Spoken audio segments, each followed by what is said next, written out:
Welcome to Life, Lessons, and Laughter with your host, Glenn Ambrose.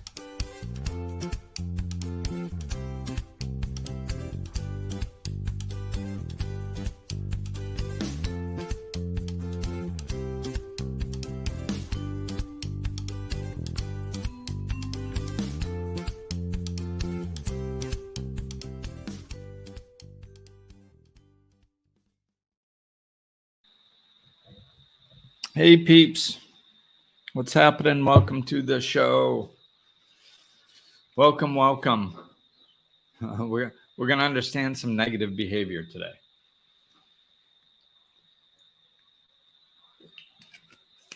So,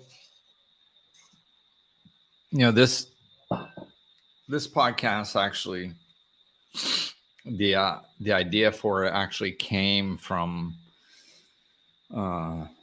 looking at animals. I live up in nature in the Dominican Republic in the mountains, and there's lots of nature around, and it's beautiful because if you pay attention, you can learn a lot.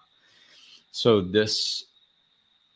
I was just kind of paying attention to nature and thinking about the behaviors and the things that I see. And what I realized was that, the negative behavior in nature, specifically in animals, is the same as with people. It's just what it is it's when we're out of alignment with our truth, when we're out of alignment with the way things are supposed to be, when we've taken on things that we're not supposed to take on.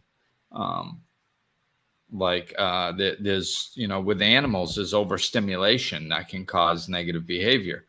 A lot of times, the negative behavior comes from, like with pets, with a lack of exercise. We'll take pets out of the wild where their bodies are used to getting, and their minds are used to burning off energy at a certain rate. And then we take them and we put them into a very closed off,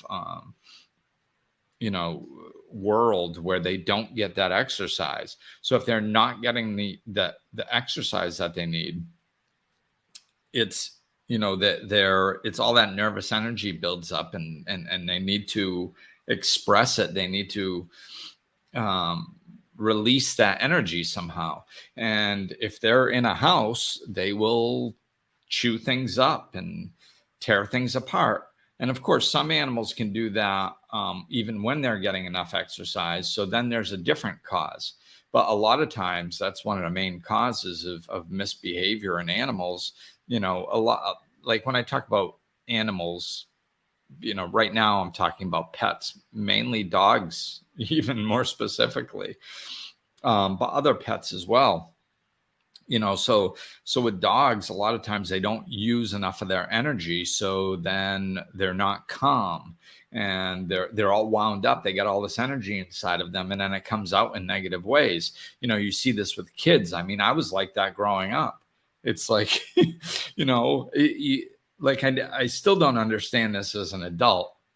I mean, I understand why society does it, because it works for society, to control people and to get kids out of the way so adults can go work and stuff like that. But the idea of, namely humans, that are at their highest energy level when they're children, and they're inquisitive, and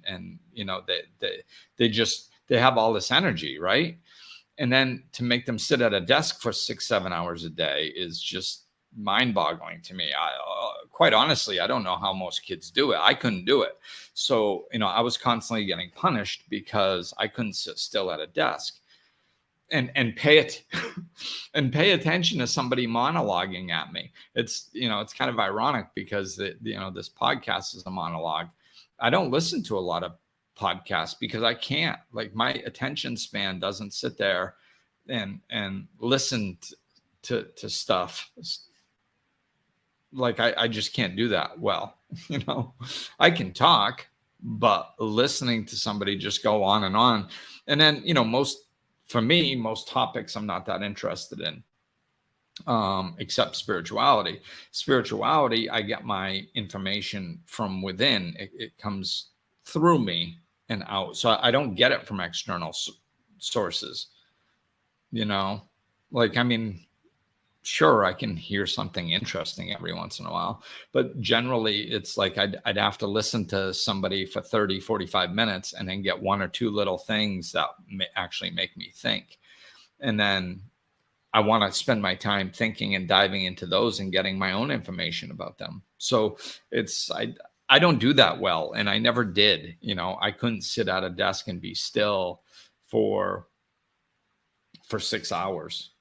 As a child, it couldn't be done. So I was labeled as bad, and I was punished on a consistent basis. And I heard, Glenn, stop it. Glenn, turn around. Glenn, stop entertaining the class. Glenn, Glenn, Glenn. I heard my name in a negative way, hundreds of times a day, probably. So it's a wonder what that did to my self-esteem. Well, I turned into an alcoholic, so you can kind of guess. But so this is the similarities. A pet can't sit still when they have all this energy inside of them and not be able to expel it. Certain children can't either. It's the similarities. So, the overarching point here that I'm going to try to make in different examples is that when people are behaving in what society deems as negatively, there is instant blame. We blame the person. Oh, you behaved negatively. There's something wrong with you. And you're a bad person, basically. This is what we do in society. And it's it's no wonder why we're so screwed up. Like, we've scientifically proven that negative behavior does not change with negative reinforcement. It's been proven through science, testing, studies, and yet we still do it. We've been putting people in prison for God knows how long. Do we have less prisons now or more prisons? Well, if it was working, wouldn't we have less people breaking the law? No, we have more people breaking the law. So apparently it's not working. It's so, this idea, we have to understand negative behavior better if we're going to live amongst others in society. That's why I'm talking about this podcast, is you can see it in nature. The other way is overstimulation that I began talking about. So I saw this with my son. It's like you take a child and nowadays, my son at 3 had about 50 toys in a toy box.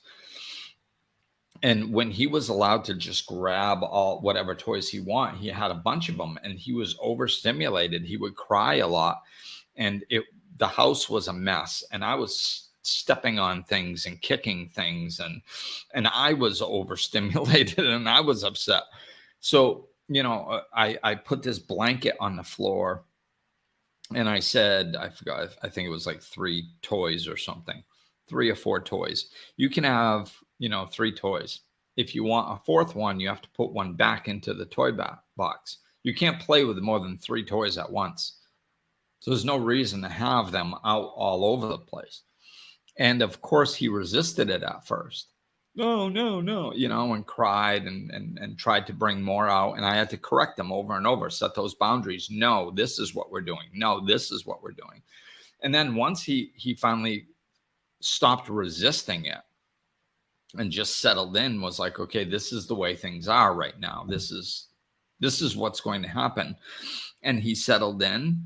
Then what happened was he relaxed, and it was all in the same visit. It was amazing to watch. His energy just dropped down and he completely relaxed. And it was up until that point. because he wasn't overstimulated. He wasn't constantly looking at another toy and trying to figure out what to do and which one. Oh my God, there's all these toys around. Do I want to play with this one? Do I want to play with that one? Well, I'm playing with, yeah, I want this one. I want to, oh no, wait, I want that one. And it's just overstimulation. I see that with pets, especially pets. It's like we bring them into a human world, and if we don't train the dogs as to what's expected of them and what's not expected of them. In the wild, that's what a pack leader does. Like they're very much pack animals, and they have a pack leader. That pack leader determines what is done and what isn't done and corrects them if they don't in a calm, assured way, so they can trust it. This is what we are taking over as pet owners. And we should be doing that. And a lot of times what we do is we just, we're in this mode in society where we think if we give people or pets or whatever, whatever they want, just give them as much as they can possibly want, then they'll be happy. It doesn't work. We have to get out of that mindset. It doesn't work. Look at what happens when you just give children whatever they want. They become spoiled brats. It's been happening since the beginning of time. Willy Wonka talked about this in a chocolate factory in 1970? And we're doing it even worse now. So kids don't know what to do. That's why we're there. The older generation is supposed to guide the younger generation. So if you give these kids free rein, they're overstimulated. They don't know what to do. And it's the same thing with pets. If they're just given free rein and there is no alpha to tell them what to do and what not to do, then they get overstimulated and they think everything is their job. I'm supposed to protect the house. I'm supposed to attack anybody that comes. To protect my pack. I'm supposed to, everything is their responsibility. If we take them out of the wild and put them into a different atmosphere, a different culture, a different way of being, we need to be that leader to show them. Because if not, they're overstimulated and they don't know what their job is. They don't know how to handle a human world. So then their behavior starts acting out. They start making decisions on their own from a wild animal perspective, attack or, eat everything, whatever. It's protect your food. Anybody comes near you, bite them. That's how they would do it in the wild. And they end up doing that in your house if they're not taught how to function amongst humans in a different way from their leader. So these are just little examples. I want to give some little examples of kind of real life stuff so you guys can identify with what I'm talking about. And then, get to the main point. The main point is that we don't understand negative behavior. We're just reacting to it. Somebody does something we don't like and we judge them for it, which is really ridiculous. I mean, I was a very bad child, supposedly. But even when I was young, a lot of my teachers would tell me and my parents, he's a good kid. He just can't pay attention, or he just he goes and gets in fights. And he does this, and he's a good kid, but it's so people could see that I was a good kid when I was younger. When I finally decided that I couldn't fit into society around 14 and just said the heck with society's rules, then it was a different story. Some people could still tell that I was a good kid. Most couldn't. Why? Because they just looked at my behavior and judged me. Glenn is not doing what he's told, so therefore he's bad. They never looked at why I didn't do what I was told. They never looked at, well, he doesn't seem to be able to pay attention. He doesn't seem to be able to sit still. Maybe he's got too much energy. Maybe not every single child on the planet is just supposed to sit still at a desk. Like maybe there are different types of people. Maybe that works for some kids and it doesn't work for other kids. Like that, nobody, this is what we do in our society. We look at the symptom and we judge the symptom. We don't look at the cause. We don't go underneath. I have a headache. Take an aspirin. Oh, cool. I don't feel the headache. We don't go, why am I getting headaches on a regular basis? Maybe I should treat that. We don't do that. We don't look at the cause. We look at the symptom and try to treat the symptom. And it's embedded in our society. This is kind of my point. I've talked about the medicine thing before and the headache thing before, but it's like it's embedded in society everywhere. We do not go deep enough. We need to start understanding human behavior. I mean, this is just like human behavior 101. This doesn't, it doesn't take a rocket scientist to figure this out. It doesn't take years of studies to figure this out. Life is simple, man. Like if you have a kid that can't sit still, he has too much energy to sit still. That's it. That's it. We don't have to do 45 years of psychological studies on him to figure out, that he has too much energy to sit still. Just look at a kid going like this. He's got too much energy to sit still. He knows he's supposed to. That's why his ass is in the chair. Maybe it's barely in the chair, but it's in the chair because he knows he's supposed to. So he's trying, but he's having a hard time. Like you can't see that? Like,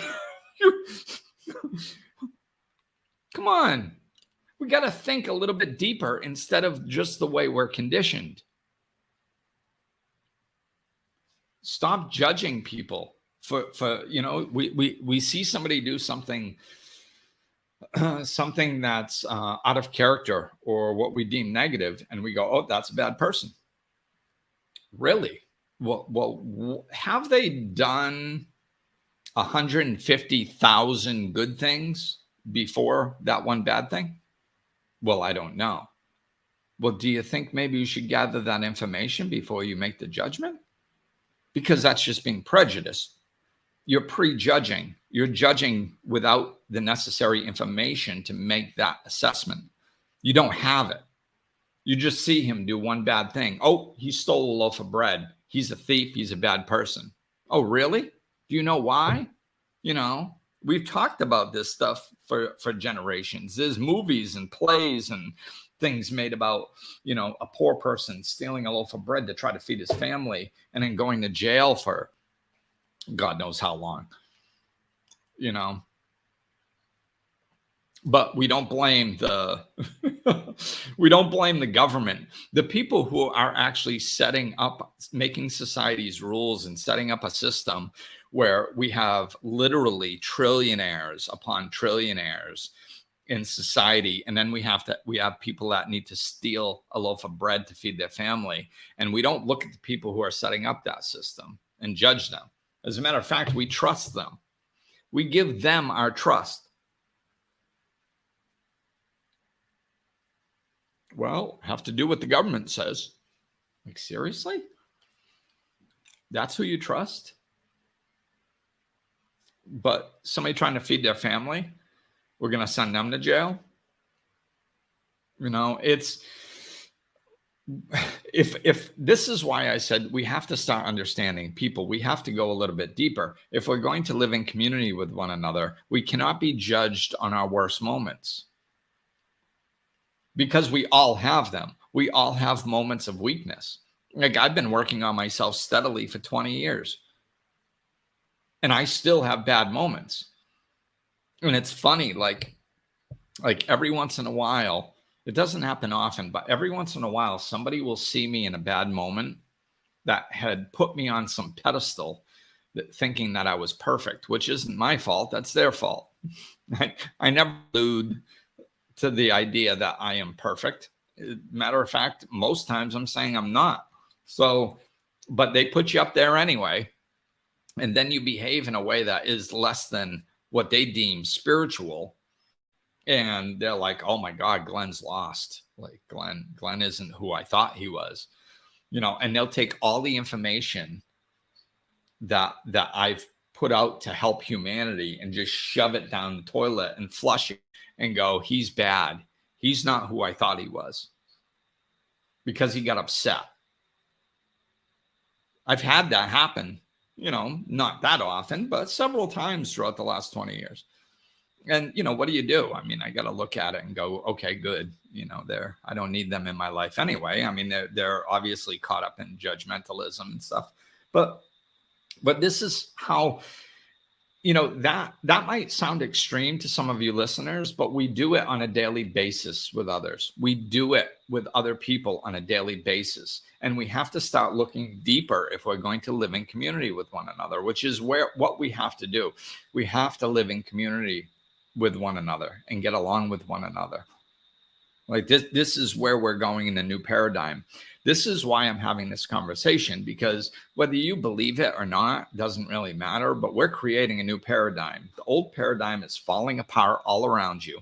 And if your attention is still on the old paradigm falling apart, I suggest you start looking into the new paradigm, because that one's falling apart.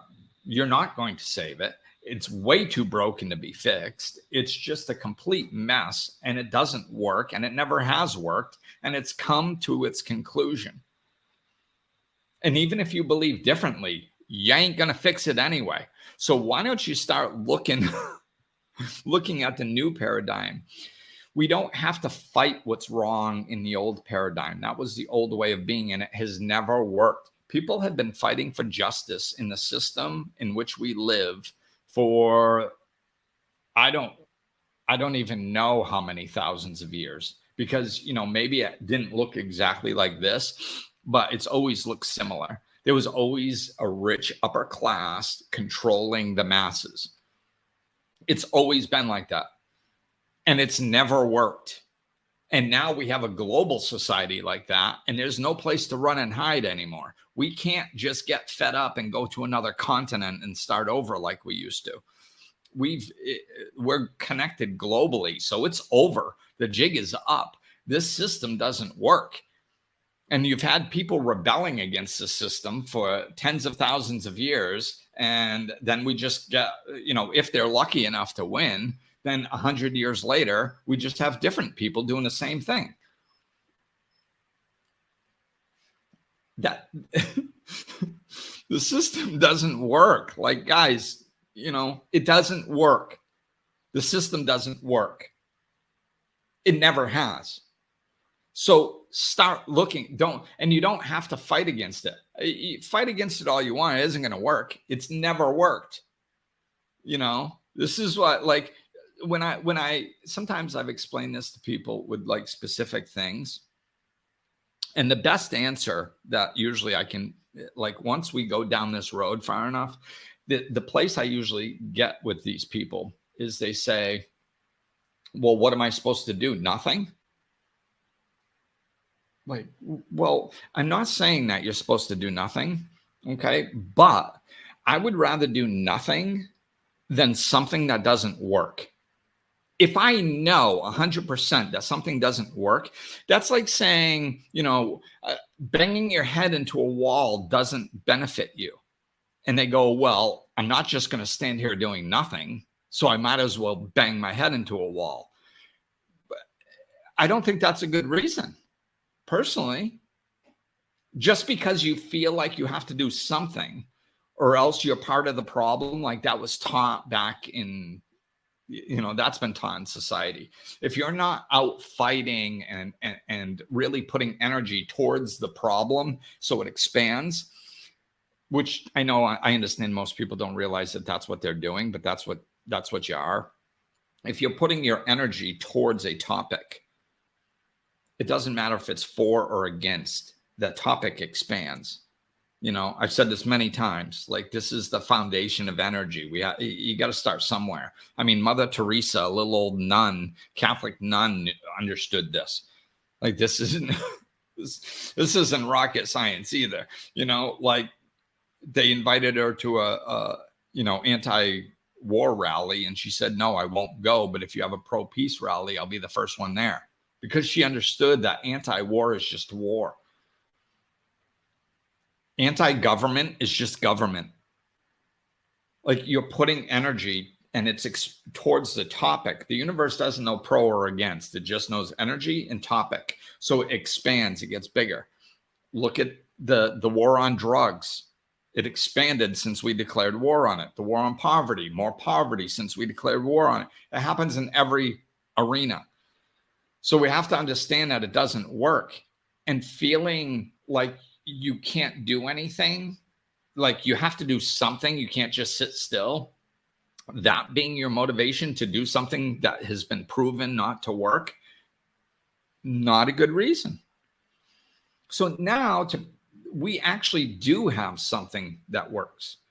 It's putting energy towards the solution. So if you have a system that is broken down, it never worked, it's never going to work, and putting energy towards it just expands it, and it's messed up and it's falling apart. Instead of that, then what do? We put energy towards the new paradigm.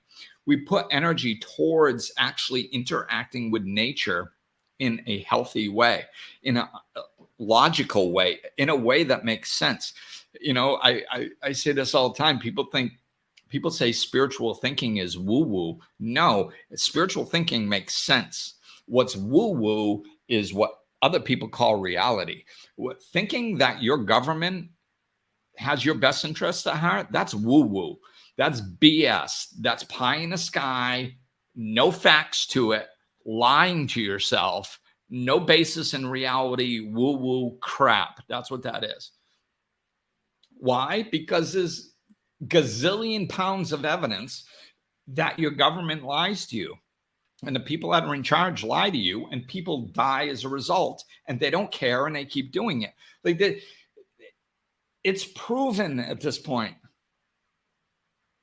That's woo-woo. What isn't woo-woo is sitting there going, okay, what causes negative behavior? People out of alignment with who they truly are. That's when negative behavior comes out. When they are out of alignment, when they don't know what to do to stay in alignment with themselves and with their truth, they veer off. Like people have said, I've been talking about this for years, and people say, like at some point, the hint or the statement is that I'm working towards a utopian society. And people are like, well, how can you have a utopian society? There's always going to be people that steal and do bad things. Why? Why? If everybody has enough to eat, everybody treats each other with respect, why is somebody going to go steal? If they have enough food, why steal? If they have enough things, why steal? If they're happy and they're treated with respect in their community, why do something negative? Why? Like what's the benefit? What did I get out of it? Nothing. They don't get anything. Negative behavior, there's always a reason. There's always a reason. And it's people out of alignment and not knowing what to do. It is, it's ignorance. It's ignorance as to what's to blame. You know, this is Michael Bernard Beckwith comes at it through this door. Ignorance is to what is to blame, not people. Because for some reason, a person who does a negative behavior in their ignorance thinks that that's the best thing to do in that situation. Now it's not. You know, I've talked about getting in fights when I was younger because I was bullied in that direction, and that's how I ended up solving problems. When there was a situation that was going down and I popped somebody, I wasn't doing it because I was a bad person. I was doing it because in my ignorance at that time, I thought that that was necessary. Do you understand that? When people do something negative, it's because they think it is necessary. They are mistaken. I was mistaken. And I'm not saying that we don't hold people accountable. We can still hold people accountable for their actions. What I'm saying is we need to start understanding their behavior better, because like most poor behavior is because of people that are being misunderstood and mishandled, most of it. Now, is there, at least for a while, years to come, still going to be really messed up people that in their ignorance are going to do really bad things and they have to be like taken out of society? Yeah, I would imagine that that's true. I'm not saying we're supposed to close all the jails tomorrow. I'm just saying we need to start working towards a different reality, a new paradigm where we understand human behavior better. And we don't need to do this psychological freaking patenting BS. Like, you talk about understanding people and people's minds go right towards psychology and all this crap like it's complicated. It's not complicated. Are you a human being? Then you can understand this. Why? Because you've felt it. That's why. So it doesn't take a study to figure out why people behave negatively. It just takes somebody with some insight to explain it. And then you can tell if it's true or not if you open up your mind. An animal lashes out when it's backed into a corner. So do people. So when you see somebody in a corner lashing out, you might go, how do we get them out of this corner? Instead of they're a bad person. I love in the JFK movie, I've mentioned this before too, where it was the Cuban Missile Crisis. And in the movie, I don't know if this happened, but in the movie, it was like 20 minutes to nuclear war or something. And JFK went to his people and said, find Russia a way out without them looking like a wuss, basically. Find Russia a way out. Find them a way that they can back out of nuclear war without looking like they're a beaten dog with their tail between their legs. See, that's understanding humanity. That's understanding motives for behavior. If you push somebody up against a wall and say, you either kiss my ass or press a nuclear war button, and they're sitting there going, oh my God, like if I kiss their ass, our whole country is going to be against me and we're never going to have any respect. And USA is going to end up coming in and taking us over. And the country is not even going to be, I don't have a play here. I got to go to war. I have to. Now, do they? Of course not. But in their ignorance, you're backing them into a corner, right? So the best way is that, that's why I love that, because JFK was like, find them a way out where they don't look like a wuss. Oh, okay. And then they gave him an out, and then there was no war, right? Because you didn't back them into a corner. They back down or I punch you in the face. Well, then that person, a lot of times, they get a decision to make. Do I want to just get picked on for the rest of my life, or do I want to punch this person in the face? That's their choice. That's what happens when you back somebody into a corner. They have to choose between being, just minimized and disrespected as a human, or fighting back. It's a 50-50 shot at that point. 50% are going to, cow down. The other 50% are going to punch. So that's no way of solving a situation. This is why, yes, I went to fighting at that age, at a young age, but as an adult now, I understand that wasn't the right way, So we have to understand that dynamic doesn't work.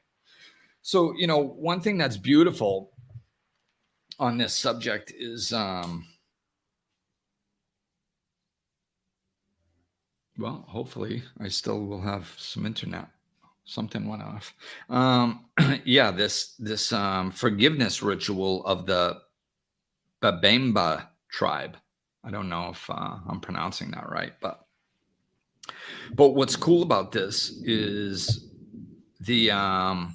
I'd seen this before, and Jack Cornfield, I guess, was the one, a Buddhist teacher who talks about it. And in the tribe of South Africa, when a person acts irresponsibly or unjustly, he is placed in the center of a village, alone and unfettered. All work ceases. Every man, woman, and child in the village gathers in a large circle around the accused individual. So this is what happens when somebody behaves negatively. Then each person in the tribe speaks to the accused one at a time, each recalling the good things that the person in the center of the circle has done in his lifetime. Every incident, every experience that can be recalled with any detail and accuracy is recounted. All his positive attributes, good deeds, strengths, and acts of kindness are recited carefully and at length. This tribal ceremony often lasts for several days.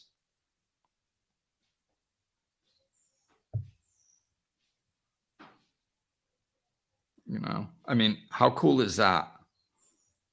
Oh, my phone's messing around with me.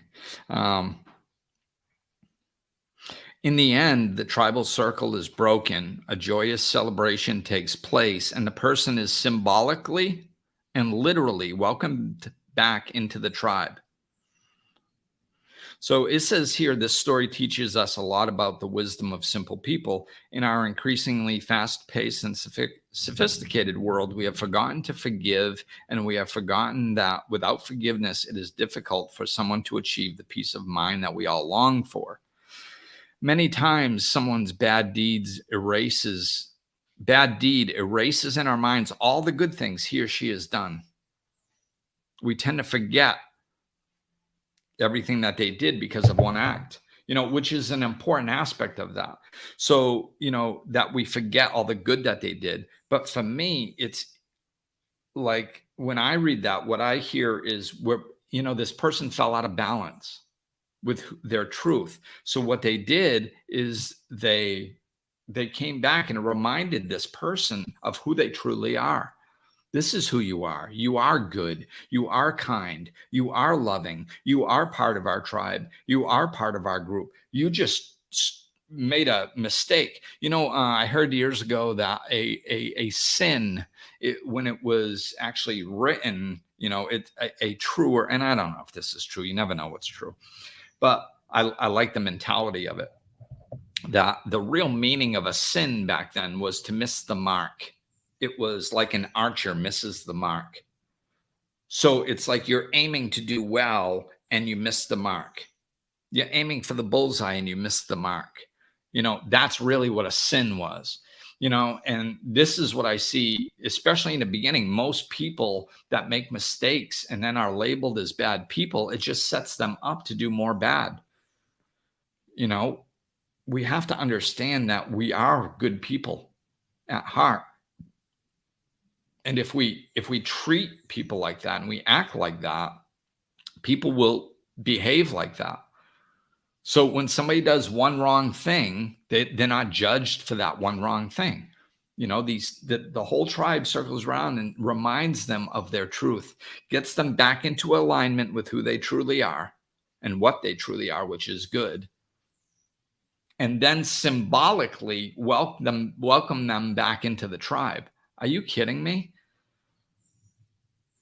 Now, how many, maybe there might be one person that was, who knows, man? Who knows if certain people, we blame too much on chemical imbalances. So most of them are a bunch of crap, I think. But, hey, it's possible that there are some. So who knows? Maybe somebody was, or karmically, they were born into this life with some stuff or whatever.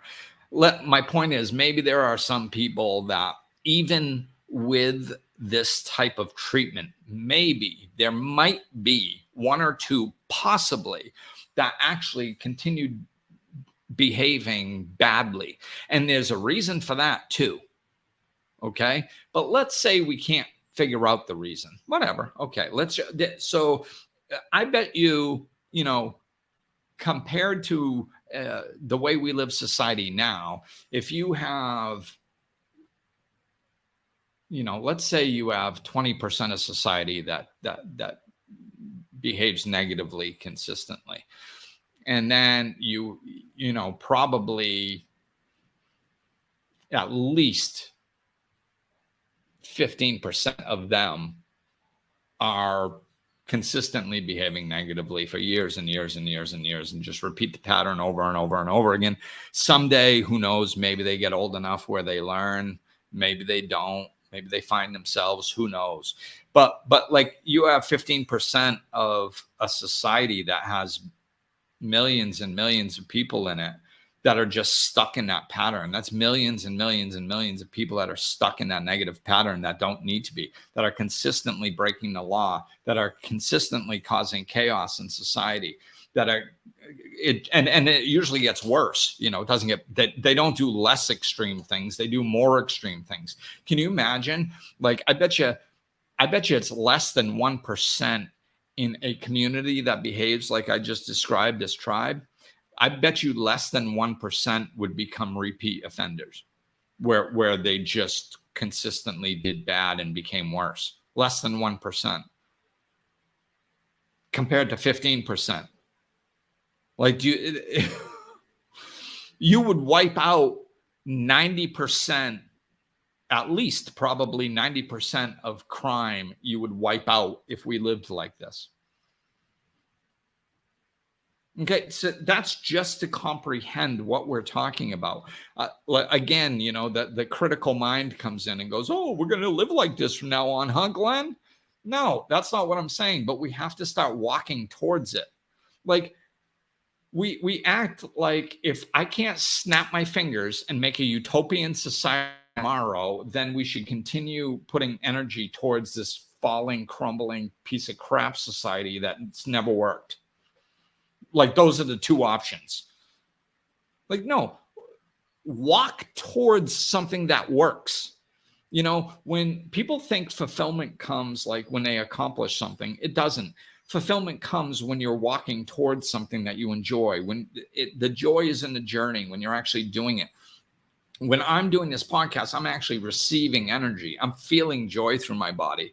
I'm feeling fulfillment now while I do this. I don't like, if let's say I reached a big group of people, and all of a sudden they started some community in the middle of somewhere, and they grew, and there was 100,000 people there 10 years from now, and they all lived the way that I just described because of this podcast. And they brought me over there and they said, Glenn, thank you so much. Look at what you've created. You know what? I would not be fulfilled then. Would I be happy? Sure. Would I be humbled? Sure. But that's not going to bring me fulfillment.